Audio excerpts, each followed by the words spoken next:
ನಮಸ್ತೆ. ತುಂಬಾ ದಿನಗಳಾದ ಮೇಲೆ ನಿಮ್ಮನ್ನ ಯೂಟ್ಯೂಬ್ ಮೂಲಕವಾಗಿ ಭೇಟಿ ಆಗ್ತಿದ್ದೀನಿ.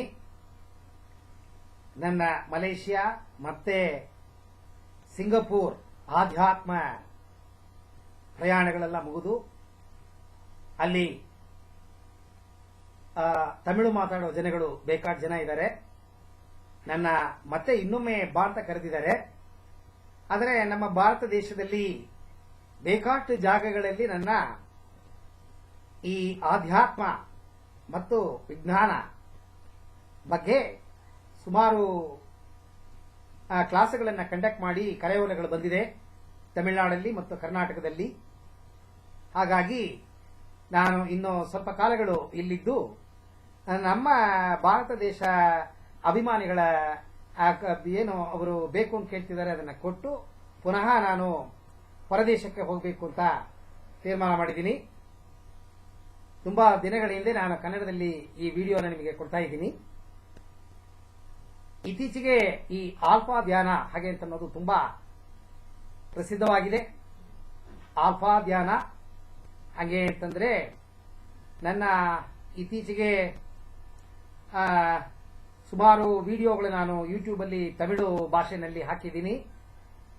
ನನ್ನ ಕನ್ನಡ ಅಭಿಮಾನಿಗಳು, ಗುರುಗಳೇ ನೀವು ಕನ್ನಡದಲ್ಲಿ ಹೆಚ್ಚು ವಿಡಿಯೋಗಳನ್ನು ಹಾಕೋದನ್ನ ನಿಲ್ಲಿಸ್ಬಿಟ್ಟಿದ್ದೀರಿ, ದಯವಿಟ್ಟು ಪುನಃ ಪ್ರಾರಂಭಿಸಿ, ನಾವು ತುಂಬಾ ಕಾತುರದಿಂದ ಕಾಯ್ತಿದ್ದೀವಿ ಅಂತ ಕೇಳಿದ್ದಕ್ಕೆ ನಾನು ಪುನಃ ಈ ಕನ್ನಡದಲ್ಲಿ ವಿಡಿಯೋ ಹಾಕೋದಕ್ಕೆ ಪ್ರಾರಂಭ ಮಾಡಿದ್ದೀನಿ.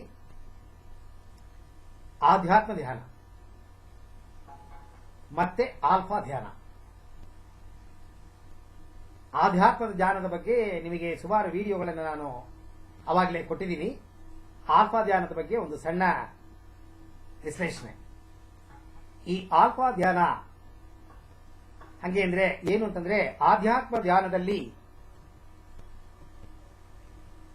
ತನ್ನರಿವು ಮತ್ತೆ ಭಗವಂತನ ಅರಿವು, ತಾನು ಯಾರು, ತಾನು ಏನಕ್ಕೆ ಬಂದೆ, ತಾನು ಏನ್ ಮಾಡ್ತಿದ್ದೀನಿ, ನಾನು ಮಾಡೋದು ಸರಿನಾ ತಪ್ಪ, ಏನ್ ಮಾಡಬೇಕಾಗಿದೆ, ನಾನು ಹುಟ್ಟಿದ ಕಾರಣ ಏನು ಹಾಗೆ ಅನ್ನೋದನ್ನ ತಿಳ್ಕೊಳ್ಳೋದು, ಮತ್ತೆ ಭಗವಂತ ಹಾಗೆ ಅಂದ್ರೆ ಏನು, ಭಗವಂತ ಎಲ್ಲಿದಾನ, ಭಗವಂತನ ಹೇಗೆ ಸೇರೋದು ಹಾಗೆ ಅಂತ ಅನ್ನೋದ್ರ ಬಗ್ಗೆ ತಿಳ್ಕೊಳ್ಳೋದೇ ಆಧ್ಯಾತ್ಮ ಧ್ಯಾನ.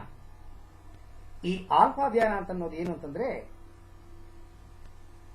ಈ ನಿಮ್ಮ ಮಿದುಳಲ್ಲಿ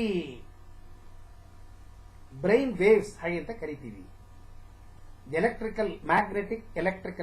magnetic energy, brain waves, current produce ಆಗುತ್ತೆ ಬ್ರೈನ್ ನಲ್ಲಿ, ನಿಮ್ಮ ಮಿದುಳಲ್ಲಿ ಕರೆಂಟ್ ಪ್ರೊಡ್ಯೂಸ್ ಆಗುತ್ತೆ. ಆ ಕರೆಂಟ್ ಅನ್ನ ಒಂದೊಂದು ಸ್ಥಿತಿನಲ್ಲಿ ಆ ಕರೆಂಟ್ ಒಂದೊಂದು ತರಹ ಆ ತರಂಗಗಳನ್ನ ಬಿಡುಗಡೆ ಮಾಡುತ್ತೆ.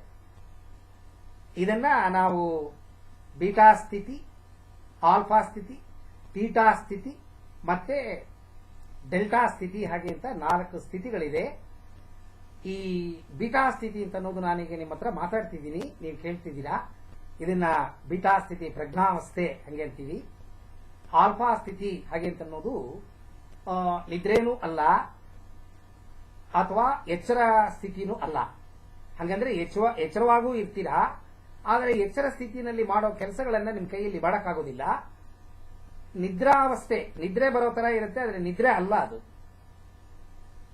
ಈ ಆಲ್ಫಾ ಸ್ಥಿತಿನಲ್ಲಿ ಮನುಷ್ಯನ ಈ ಮಿದುಳಿನ ತರಂಗಗಳು, ಎಲೆಕ್ಟ್ರಿಕಲ್ ಕರೆಂಟ್ ಏನಿದೆ ಅದು ಏನ್ ಪ್ರೊಡ್ಯೂಸ್ ಮಾಡುತ್ತೆ, ಅದರಿಂದ ವಿಪರೀತವಾದ ಶಕ್ತಿ ಉತ್ಪಾದನೆ ಆಗುತ್ತೆ ಆಲ್ಫಾ ಸ್ಥಿತಿ. ಆದರೆ ಸಾಧಾರಣ ನಾವು ಆಲ್ಫಾ ಸ್ಥಿತಿನಲ್ಲಿ ಇರೋದಿಲ್ಲ, ಯಾವಾಗಲೂ ಬೀಟಾ ಸ್ಥಿತಿನಲ್ಲಿ ಇರ್ತೀವಿ, ಬಿಟ್ರೆ ಥೀಟಾ ನಿದ್ರಾವಸ್ಥೆ. ಈ ಡೆಲ್ಟಾ ಅಂತ ಅನ್ನೋದು ಕೋಮಾ ಸ್ಟೇಟ್, ಏನೂ ಇಲ್ಲದೆ ಇರೋದು, ಏನು ಗೊತ್ತಾಗಲ್ಲ, ನಿಮ್ಮನ್ನ ಚಾಕು ತಗೊಂಡು ಕುಯ್ದ್ರು ನಿಮ್ಗೇನು ಗೊತ್ತಾಗಲ್ಲ, ಅದು ಡೆಲ್ಟಾ ಸ್ಥಿತಿ. ಸೊ ಈ ಆಲ್ಫಾ ಸ್ಥಿತಿನಲ್ಲಿ ಮನುಷ್ಯ ಯಾವಾಗಲೂ ಇರಬೇಕು. ಆಲ್ಫಾ ಸ್ಥಿತಿನಲ್ಲಿದ್ರೆ ಆ ಆಲ್ಫಾ ಸ್ಥಿತಿಗೆ ಹೋಗಿ ನೀವು ಏನ್ ನೆನೆಸ್ತೀರಿ ಅದು ನಡೆಯುತ್ತೆ. ಇದು ಒಂದು ಈ ಮೆಸ್ಮರಿಸಂ, ಹಿಪ್ನಾಸಿಸ್, ಜೋಸ್ ಸಿಲ್ವಾ, ESP, NLP, ಈಗ ಆಲ್ಫಾ ಧ್ಯಾನ. ಈ ಆಲ್ಫಾ ಧ್ಯಾನ ತುಂಬಾ ಸರಳವಾಗಿ ಯಾರು ಬೇಕಾದ್ರೂ ಮಾಡಬಹುದು. ಈ ಜೀವನದಲ್ಲಿ ಗೊತ್ತಿದ್ದೋ ಗೊತ್ತಿಲ್ಲದೇನೋ ಭಗವಂತ ಈ ದೇಹವನ್ನ ಮತ್ತೆ ಈ ದೇಹದೊಳಗಡೆ ಆತ್ಮವನ್ನ ತಂದು ಹಾಕ್ಬಿಟ್ಟು ಅಪ್ಪ ನೀವು ಮಾಡಿದ ಪಾಪಕರ್ಮಗಳನ್ನು ಅನುಭವಿಸು ಅಂತ ಹೇಳಿ ನಮ್ಮನ್ನ ಇಲ್ಲಿ ಕಳಿಸಿದ್ದಾರೆ. ಈ ಪಾಪಕರ್ಮಗಳನ್ನ ನಾವು ಪಾಪ ಪುಣ್ಯ ಕರ್ಮಗಳನ್ನ ಅನುಭವಿಸಬೇಕಾದ್ರೆ 90% ದುಃಖ, 10% ಸಂತೋಷ ಮಾತ್ರ ನಿಮಗೆ ಸಿಗ್ತಾ ಇದೆ. ಈ 90% ದುಃಖವನ್ನ ಹೇಗೆ ಸಂತೋಷವಾಗಿ ಅದನ್ನ ಕನ್ವರ್ಟ್ ಮಾಡೋದು ಅಂತನ್ನೋದೇ ಆಲ್ಫಾ ಧ್ಯಾನ. ಆಲ್ಫಾ ಧ್ಯಾನದಲ್ಲಿ ನಿಮ್ಮ ಜೀವನಕ್ಕೆ ಬೇಕಾಗಿರೋ ವಸ್ತುಗಳು, ಮನೆ ಇರ್ಬೋದು, ಕಾರ್ ಇರ್ಬೋದು, ಅಥವಾ ನೀವು ಬಯಸಿದ ಪದಾರ್ಥಗಳು ಏನೇ ಬೇಕಾದರೂ ನೀವು ಪಡ್ಕೋಬಹುದು. ಕೆಲಸ ಸಿಕ್ಲಿಲ್ಲ, ಕೆಲಸನ ಯಾವ ತರ ಪಡ್ಕೋಬೇಕು, ಮಾಡ್ತಿರೋ ಕೆಲಸದಲ್ಲಿ ಆನಂದವಿಲ್ಲ, ಹೇಗೆ ಅದನ್ನ ಸರಿಪಡಿಸ್ಕೊಳ್ಳೋದು, ಗಂಡ ಹೆಂಡತಿ ಮಧ್ಯದಲ್ಲಿ ಒಂದು ಸರಳವಾದ ಜೀವನ ಮಾಡಕ್ಕಾಗ್ತಿಲ್ಲ, ತುಂಬಾ ಮನಸ್ಸಿನ ನೋವಿದೆ, ಯಾಕಪ್ಪ ಮದುವೆ ಮಾಡ್ಕೊಂಡ್ವಿ ಅಂತ ನಾವು ಅಷ್ಟು ಬೇಜಾರಾಗ್ಬಿಟ್ಟಿದೆ. ಈಗ ಬೇರೆ ಹೊರ ದೇಶಗಳಲ್ಲಿ ಡೈವರ್ಸ್ ಅಂತ ಅನ್ನೋದು ತುಂಬಾ ಸಹಜ ಆಗ್ಬಿಟ್ಟಿದೆ. ಈಗ ಇತ್ತೀಚೆಗೆ ನಮ್ಮ ಭಾರತ ದೇಶದಲ್ಲೂ ಈ ಡೈವರ್ಸ್ ಶುರು ಆಗೋಗಿದೆ. ಸೊ ಇದಕ್ಕೆ ಮೂಲ ಕಾರಣ ಅಂಡರ್ಸ್ಟ್ಯಾಂಡಿಂಗ್ ಇಲ್ಲ. ನಮ್ಮನ್ನ ನಾವು ಹೇಗೆ ಸರಿಪಡಿಸ್ಕೊಳ್ಳೋದು ಅಂತ ಅನ್ನೋದೇ ನಮಗೆ ಗೊತ್ತಾಗ್ತಿಲ್ಲ. ಅಹಂಕಾರದಿಂದ ಮರಿತಿದ್ದೀವಿ. ಸೊ ಇಂಟರ್ಪರ್ಸನಲ್ ರಿಲೇಷನ್, ಹೊಂದಾಣಿಕೆ, ನಮ್ಮ ಜೊತೆ ಬಾಳುವ ಜನಗಳ ಜೊತೆಗೆ ಹೊಂದಾಣಿಕೆಯಿಂದ ಹೇಗೆ ಬಾಳೋದು, ನಮ್ಮ ಜೊತೆ ಕೆಲಸ ಮಾಡುವ ಕೆಳಮಟ್ಟದ ಮೇಲ್ಮಟ್ಟದ ವರ್ಗದ ಕೆಲಸಗಾರರ ಜೊತೆಗೆ ಹೇಗೆ ನಾವು ಒಗ್ಗಟ್ಟಾಗಿ ಬಾಳೋದು ಹಾಗೆ ಅಂತ ಅನ್ನೋದ್ರ ಬಗ್ಗೆ, ಆಮೇಲೆ ನಿಮ್ಮಲ್ಲಿ ಇರುವ ದುರ್ಗುಣಗಳನ್ನ ಹೇಗೆ ಬಿಡೋದು, ದುರ್ಚಟಗಳನ್ನ ಹೇಗೆ ಬಿಡೋದು, ಮತ್ತೆ ದೇಹದಲ್ಲಿರುವ ಕಾಯಿಲೆಗಳು, ಮಾನಸಿಕ ದೈಹಿಕ ಕಾಯಿಲೆಗಳು ಮತ್ತೆ ಒತ್ತಡಗಳನ್ನು ಹೇಗೆ ಸರಿಪಡಿಸಿಕೊಳ್ಳೋದು ಅಂತ ಅನ್ನೋದ್ರ ಬಗ್ಗೆ ತುಂಬಾ ತುಂಬಾ ತುಂಬಾ ತುಂಬಾ ತುಂಬಾ ಉಪಯೋಗ ಆಗುವ ರೀತಿಯಲ್ಲಿ ಈ ಆಲ್ಫಾ ಧ್ಯಾನ ನಿಮಗೆ ತುಂಬಾ ಉಪಯೋಗ ಆಗತ್ತೆ. ನಾನು ಇತ್ತೀಚೆಗೆ